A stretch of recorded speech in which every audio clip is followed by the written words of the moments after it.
Hi student, welcome back with my channel E-Sup English for Supplement. In this vlog, I will show you about two chapters. I compiled two chapters, chapter 10 and chapter 11.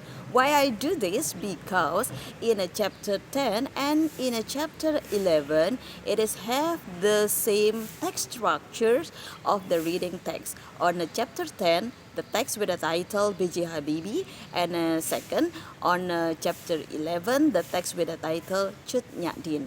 And then about the language focus on chapter 10, I just want to remind you that you have on first semester about tenses, but it is focused on past tense.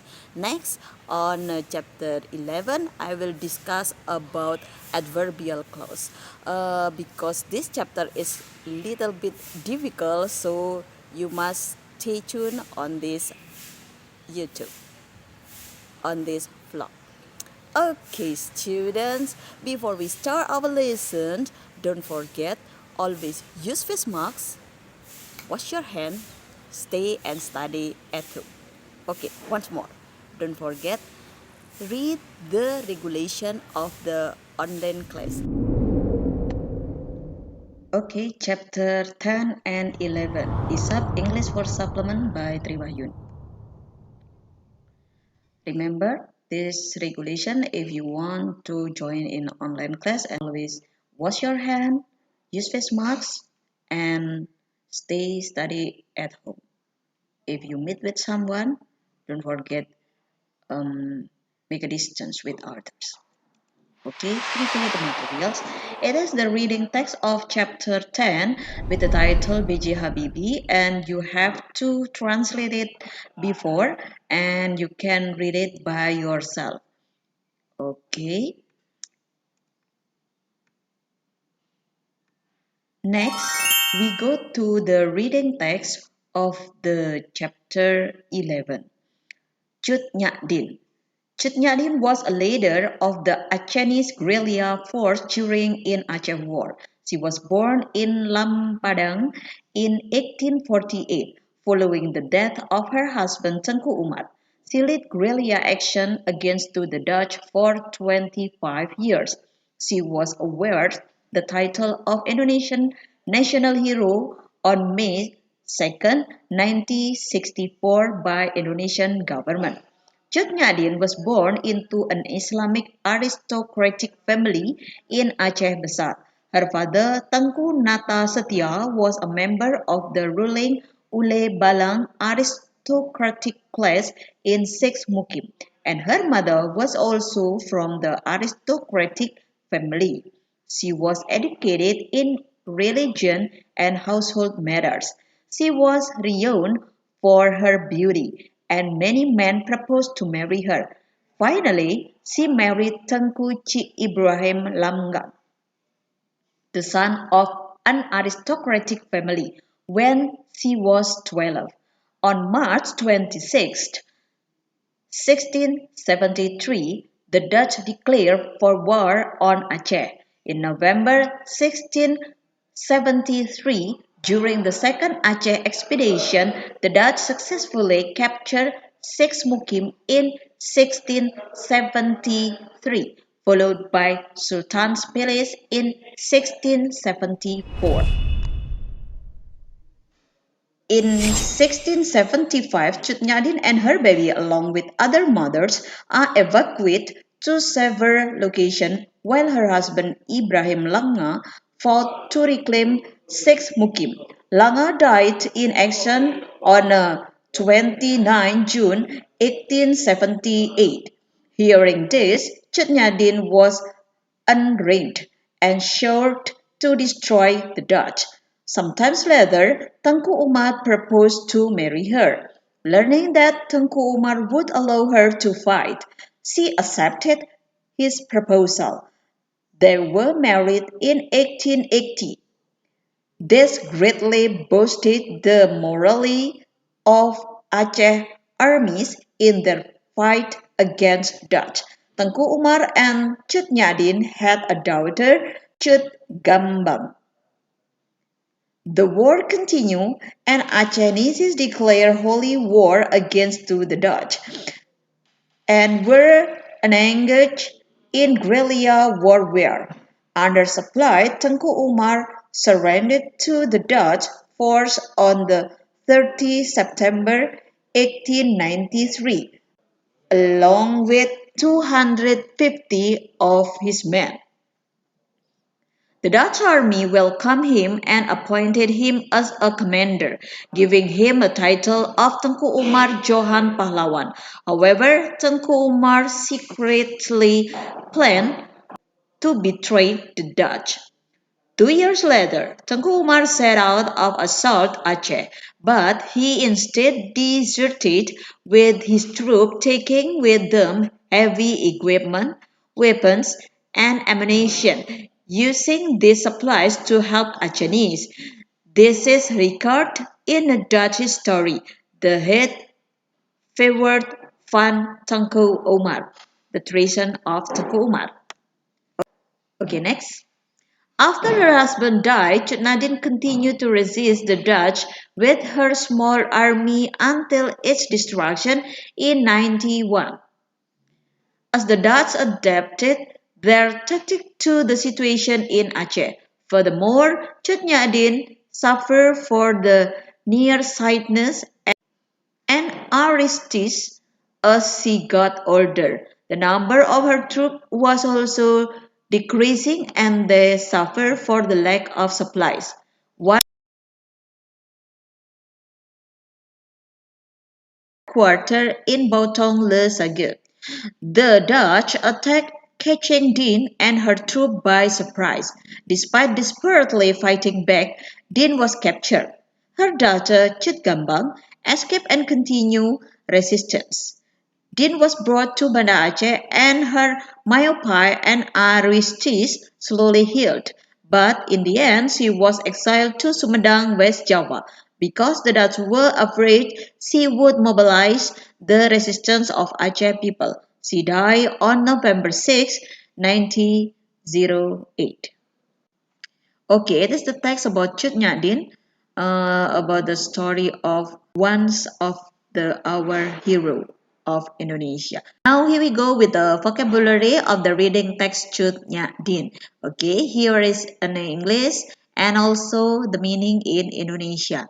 I read it and you can follow me. Okay, guerrilla army, aristocratic, riot, evacuate, reclaim, declare, holy war, surrender, betrayed, assault, treason, tears, resist, exalt, martyr. Okay. Next, we go to text structure. The text structure of the reading on a chapter 10 with the title BJ.Habibie and also the text on reading on a chapter 11, the title Nyak Dhien have the same text structure as I told you before. Here is the text about Nyak Dhien and also BJ.Habibie is a recount text. And you must remember on a recount we use to tell or write something about past. Recount consists of 3 points of this. The first, orientation. Second, a series of events. The last is reorientation. Okay, you can study it from the reading text. Okay, take a breath and we go to language focus. This is a language focus of chapter 10 about the tenses. We just review it because we have it discussed on a chapter 10 and also on the last chapter for the first semester. Okay, here we go. Tenses meaning tenses are the form taken the verb to show the time and action or the state of event. Here is about 3 tenses. If we compile all the tenses, it's become of 3.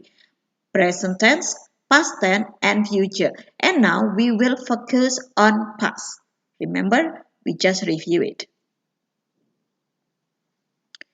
Each of the three tenses has four forms of the subdivision or show continuity or completeness of the action and time.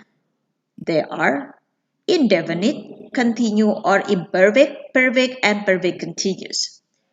Okay, the table of tense. Here is about present, past, and also future. Now we focus on past. Past, indefinite, play. Usually you call it simple past ya. Biasanya disebut dengan simple past. Okay.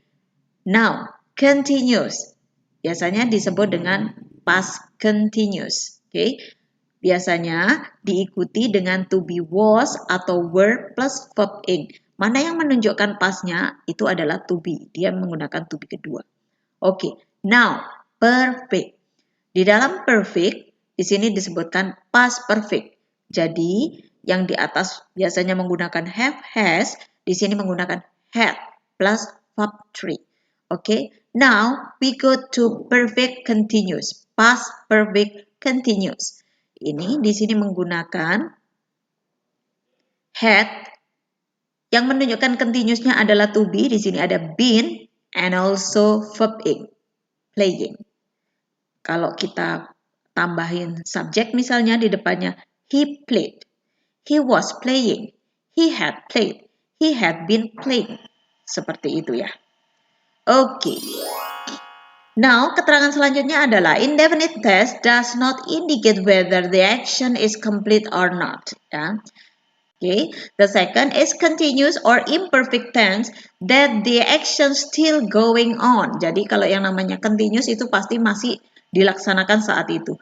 Perfect tense is indicate the action is complete or finished or perfect. Jadi di sini kegiatannya kalau yang namanya perfect itu berarti udah selesai ya. Kemudian perfect continuous tense this indicate the action begin in the past and still continuing. Jadi dulu mulai sampai hari ini masih dilaksanakan. Pemahamannya seperti itu. Oke? Okay, I hope you understand about the review of the language focus of chapter 10. If you still do your mind mapping, as I told you before, only simple past you must revise. Okay? Now, we go to chapter 11, adverb. Before we go to adverbial clause, we go to adverb. I will explain you about adverb. Type of adverb and adverbial phrase. Okay, type of adverb: adverb of manner, adverb of place, adverb of time, adverb of frequency, adverb of degree, and also sentence adverb. Here is the definition. Adverb are the word that modify. Dia menerangkan. Satu, verb. He drove slowly. Yang diterangkan apa? Drove-nya. How did he drive? Bagaimana dia mengemudi? Pertanyaannya seperti itu ya. Kemudian adverb itu bisa menerangkan adjective. Adjective kan kata sifat ya. He drove a very fast car. Seberapa cepatnya dia mengendarai kendaraan? Very fast. Nah, seperti itu. Fast-nya adalah adjective, very-nya adalah verb. Oke, another adverb. Jadi dia menerangkan adverb lagi. She moved quite slowly down an aisle. Bagaimanakah dia bergerak? Seperti itu. Quiet slowly. Sangat pelan. Seperti itu ya. Jadi definition-nya yang perlu diingat, adverb itu sebagai modifier dari verb, bisa adjective, bisa adverb itu sendiri. Oke, next. Kind of adverb, seperti yang disebutkan di awal tadi yang ada bulat-bulatnya. Kind of adverb, adverb of manner. Manner itu cara. He moved slowly and spoke quietly. Dia bergeraknya atau berjalan biasanya ya, slowly, pelan. Berbicaranya juga pelan-pelan. Next, place. She has lived on the island all her life. Place ya, keterangan tempat ya. Kemudian, she still lives there now. Okay. Frekuensi itu seberapa sering. Nah, seperti itu. She takes the boat to the mainland every day. Yang diterangkan tetap kata kerja. Takes the boat. Takes the boat-nya kapan? Setiap hari. Seperti itu ya. She often goes by herself. Dia pergi sendiri. Kapan? Seberapa sering? Dia sering pergi sendiri. Nah, dia tetap menerangkan kata kerja. Oke, now we go to the fourth.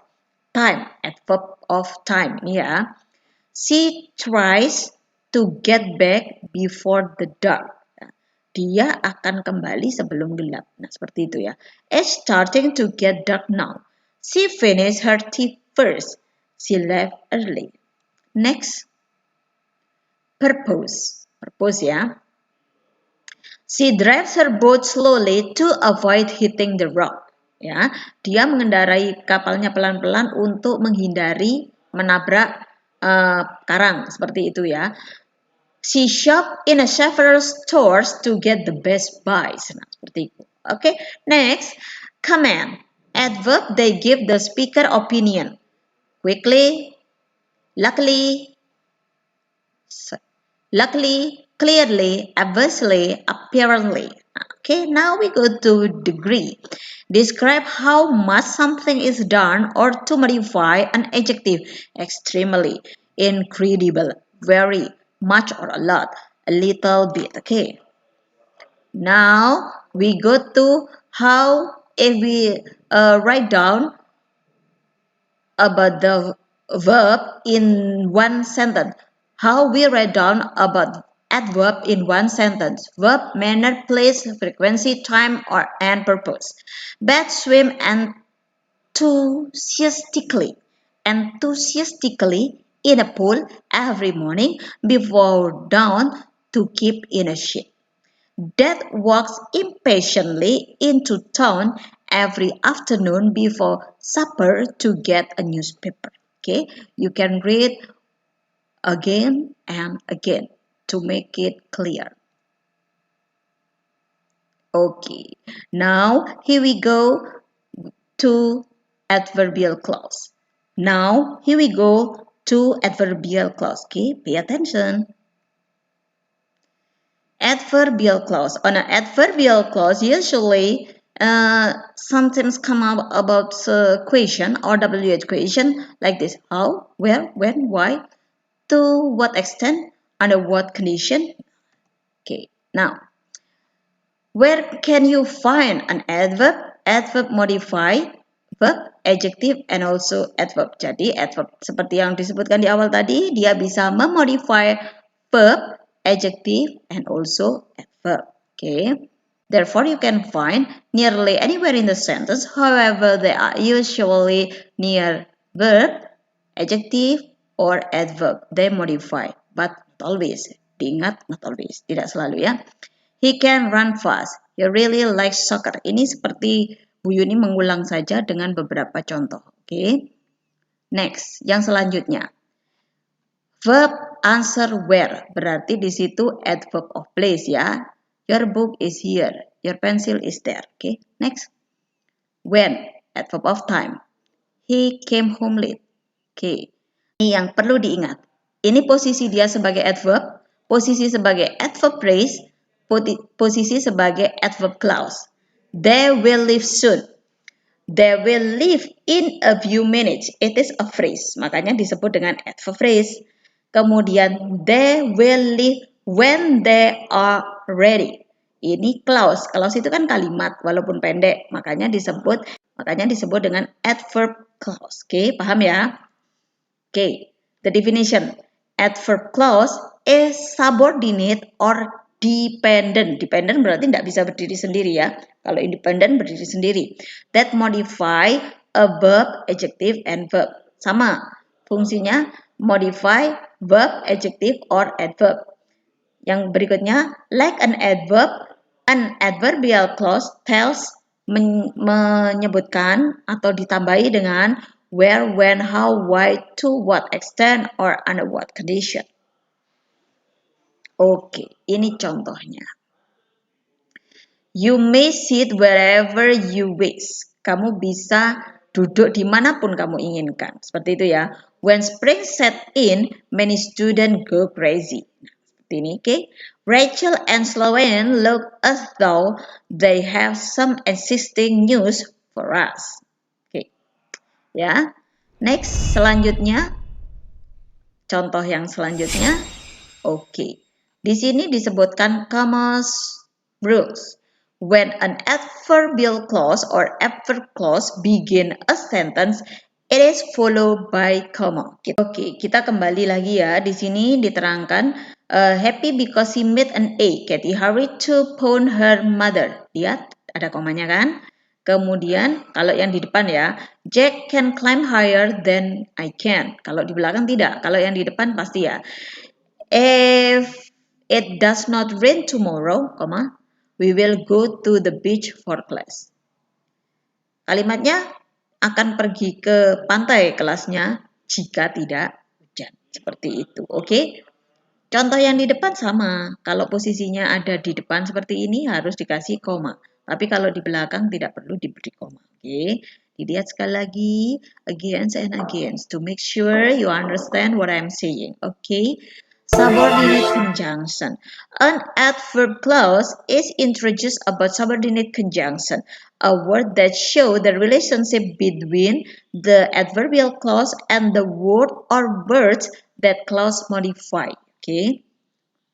Nah, seperti ini. Subordinate conjunction. After, although, as if, as long, as soon as though, because, before, how, if, in order that, since, so that, then, though, unless, until, when, whenever, where, wherever, whether, and why. Okay, note.